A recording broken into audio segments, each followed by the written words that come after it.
Hi, I'm Ken Kessler, and welcome to the Sounds of Christmas podcast. If you're new to this podcast, I want to start by saying thanks for joining us. If you're not new, welcome back. Either way, I'm glad you're here. Now, to avoid any confusion, I want to start off by saying there won't be any music played here. This is a place for conversation. I'll talk about Christmas music and some related topics, sometimes by myself and sometimes with guests.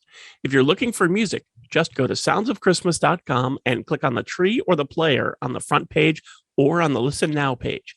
We play the best variety of Christmas music all year long. Well, except in October, when we play the best variety of Halloween music. Very happy to have singer-songwriter David Browning with us on the podcast today. Hi, David. Hi, Ken. Very happy to be here. Great to have you here. I noticed on your website that you have both a medical career and a music career. These are going on at the same time? Yeah, that's right. So work as a physician in the day and music all the rest of the time whenever I'm not working after hours. And of course, yeah, but it's a passion of mine. So I've been doing it since I was a little kid. It's just something I can't stop, no matter how hard I try. The other thing I saw that I thought was very interesting and talked about, as you said, your passion for music, and that you have even been creating music in your cabin on the Disney Cruise Line. Oh, you found that, did you? Yes.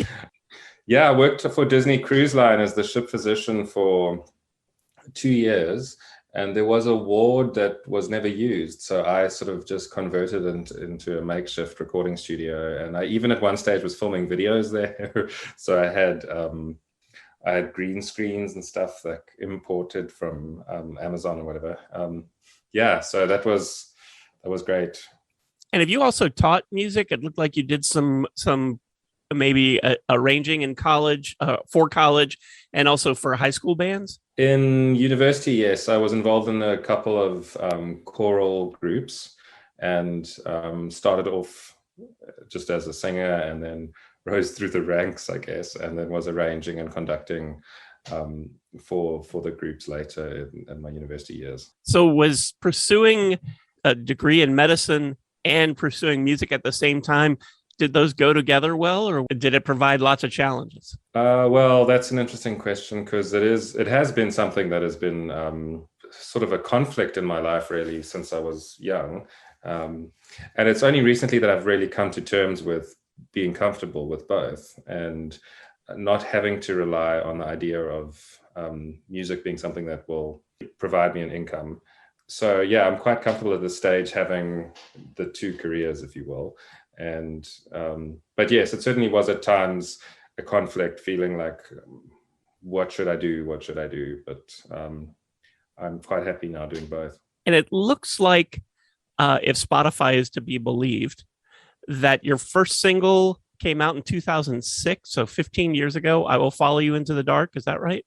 No, there's some kind of publishing error there. That was only released a few years ago. So there was nothing. I have published things before, but not as a solo artist, and not like that. I had recorded demos, and I'd worked with a band called Goldilocks, and we produced an album. But that was more than 10 years ago now. But yeah, I Will Follow You Into the Dark. I don't know why it says 2006. I think that's the year that it was actually written by the original artists, because it's a cover version, right? So was the first thing that was on your own the Now You See Me EP? That's the first thing I released as a solo artist, yeah. And it was the 3 tracks. And then those 3 tracks then went on to be on the debut album. And then Christmas Presents, which I've now released as my second, I guess, studio album. And it's Christmas themed, of course. One of the things that I really enjoy about your music is that, and I don't even know why this would be a surprise to anybody, is I guess the thing is that there is a feeling in the music business that you have to have everybody in their box of whatever genre, of whatever kind of music that they do. It needs to be in a certain place. And you have a cover of When Doves Cry. You have a song about Sarah McLachlan. And then your first album is Daddy's Issues. And there's a lot of, I don't want to say all over the map, but there's a lot of different kinds of songs. Some are not novelty songs, but some are obviously showing a sense of humor. Some are like When Doves Cry is a very beautiful cover. Um, and it's just a big mix. Has you've really gone your own way. And Mm. has that been difficult, or was that just the way you've been planning your music agenda? Well, that's a really good question, and well, thank you for noticing that it is quite all over the map, if you, as you put it. And I would agree that it is a certain sort of novelty pop, which is something I've been kind of moving into in the last year or two. It's something that's always been there. I think at the heart of the question is that I can really just do whatever I want, because for me, I'm not trying to fit into some kind of business model or trying to make record executives happy, right? So it really just is about expression. And for me, it's been about creating music since I was a kid. So it's whatever inspires me and what I feel inspired to do. And so as a result, it is a bit sort of all over the place, if you will. But like I said, it's something that I love and just can't stop doing it. I have to ask, what inspired you to come up with the Sarah McLachlan song? So I'm a member of the Vancouver Men's Chorus, actually, and I was inspired initially by something that the Los Angeles Men's Chorus did. There's a track they did called Shia LaBeouf, and it is definitely a novelty pop song, right? And then my mind started thinking about what it could be, and there's Canadian celebrities, right? So so then it just sort of hatched the idea of having something similar that could be done from a Vancouver setting. And that was the initial spark, and that's how it grew out of that. So if you listen to the track, you'll hear that there are members of the Vancouver Men's Chorus singing backing vocals with me. The ultimate idea was to create a video, but we haven't got to that yet. Maybe we still will. Speaking of videos, you have a YouTube channel, and you have lots of videos on there, several of them around the 500,000 views mark, including When Doves Cry. How active would you say that you are creating videos and using the YouTube channel? The problem with the YouTube videos, or like gathering a following on YouTube, seems to be that the model is to push out videos all the time, right, for YouTubers. So they every week kind of to really build a following on YouTube. So the way that I've been doing it, the videos are quite stylized and they take a lot longer to produce. So I haven't been able to produce its content at such a rapid rate. But there are some more plans in the work. I'm going to be doing some more lyric videos to support the, and it's hard to predict what will resonate on YouTube. Like somehow When Doves Cry started streaming a lot in Brazil, of all places, and that just started to pick up. But yeah, I enjoy creating videos. So I have a Mark Rumi is a friend of mine who I work with, who's a fantastic director. So we'll continue to create, again, just what we really feel like we want to do. And the Christmas album came out this fall. Actually, the album it's called Christmas Presents, and it came out recently. Merry Christmas is the first track, and that single came out earlier. And you have a video for that as well. And it's not your typical kind of Christmas song, but it gives you I think you said all the Christmas feelings. Right. Merry Christmas. Yeah, that was the goal, was for it to be sort of heartwarming, sing along. And my producer, when he got hold of my demo, he sort of took it in a kind of what I might say is a sort of Toy Story direction. And yeah, I'm very happy with it. It's a fun track, and it does. It was a song I wrote very quickly, actually, while I was conceiving the album. It sort of just came through me within 5 minutes, and then the lyrics afterwards took some time. But it was, the inspiration for it was just there, and it just felt like it was the right thing to do as the lead single. I know the first time that I heard it, I don't know, 4, 5, 6 weeks ago, the opening line, as you talk about how long it has been since January, and it absolutely resonates, because it does seem like this has just been one of those years that seemed like it has lasted a decade. Yeah, it certainly has. It's been such a strange time for everybody. So I was hoping to speak to that and just bring some cheer and hopefully move forward and see some light at the end of the tunnel, with COVID and everything else that's happening. Yeah, and I don't want to make it sound like this is not a sad song. It's a very upbeat and hopeful song, but just the way that it started, because so many Christmas songs, they start about snow and about jingle bells and all of those all the trappings that you expect. And, you nod along and yeah, I get that. Yeah, okay, Merry Christmas. It's, there's stockings and all that kind of stuff. But this starts and you feel like, you know what? Yeah, it has been a decade since January. Well, I'm really glad that resonated with you and that you picked that up. Thank you. You're very welcome. You have a bunch of other original songs on this, and you have a couple interesting covers on this. I'll Be Home for Christmas. Any particular reason that you were drawn to that one? It's always been a song that I've really loved. And I wanted something that was just sort of very traditional and a little bit more nostalgic.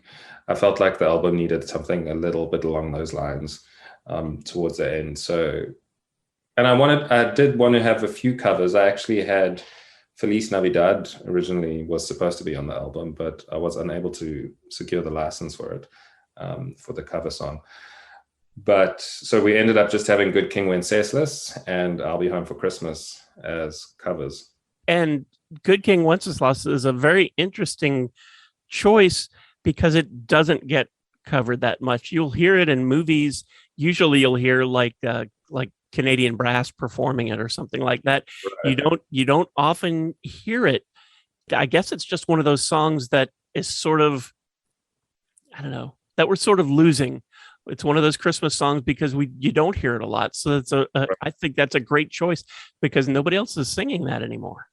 Yeah, and I felt like I found a way to really change the music and create a different energy for it, and it became quite cinematic at the end of the day, sort of building, and then the arrangement that my producer came up with was also fantastic. So I've been very happy with that one actually, and I think it puts a new spin on the track completely, right? From the very simple thing that everyone is aware of, this builds it and elaborates on it a bit. Definitely, it was just a surprise to see it on the track list because it's not one of those that you do see that often anymore. Right. The other tracks, are there anything in particular that really stands out to you that you wanted to make sure you included on this? So Search for Love was a very important track for me because I wrote it as a teenager and I performed it in our high school musical. It was The Sound of Music, and Yvette Barnard, who's on the track as well, and we sang the song as the love song for Captain Von Trapp and Maria because we didn't like the original one, so we just cut it and put in our own. So it was additional music by David Browning.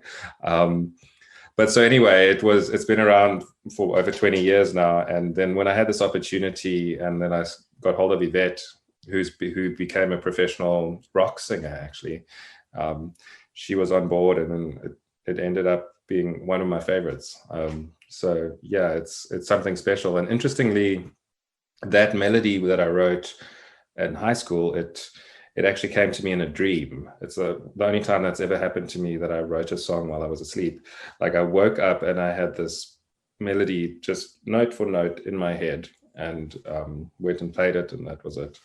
So Search for Love has always been an important song for me. And then the other one that I'm very fond of as well is The Present, which is the last one, which, as you were saying earlier, like it's certainly not something that would be considered pop, but it is something that came from a deep place inside of me, and I felt like it was important for me to share. So I'm quite proud of that one as well. Any idea if any of these other tracks are going to be something that will pop up as a video on your channel? So probably I might have a lyric video in the next week or two. But being a seasonal kind of album, we may plan some videos for next year. Mark Rooney, as I mentioned, there's a few of them that he really wants to produce something for. So I'm not sure yet which of the tracks will end up getting a full music video treatment, but none of them are going to get one this year anyway. Yeah, it's a very short window for Christmas music every year. Yeah. And people who are casual listeners don't quite get what it takes to write the songs and arrange the songs and record the songs and mix the songs and get them ready and get the licensing that you need and get them out there and do all that in time for, November, December, and really mostly just December. And then it's over. Yeah. And, it can take months and months. When did you start recording Christmas presents? I would say October. Well, even September, yeah. It was in September that we were conceiving of it and started with the initial tracks. Yeah. And it looked like on your YouTube channel that you had a version of Good King Wenceslas from last year. I don't know if it's the same. Yeah. So that was actually my home demo I recorded by myself and then just made it in the woods. So that was the demo that I presented to my producer, Ian Prince, and he elevated the arrangement. So it's the same idea, but it's slightly different in terms of production values. And since you sort of have videos planned for next year, any idea if there's going to be more Christmas music coming along with that?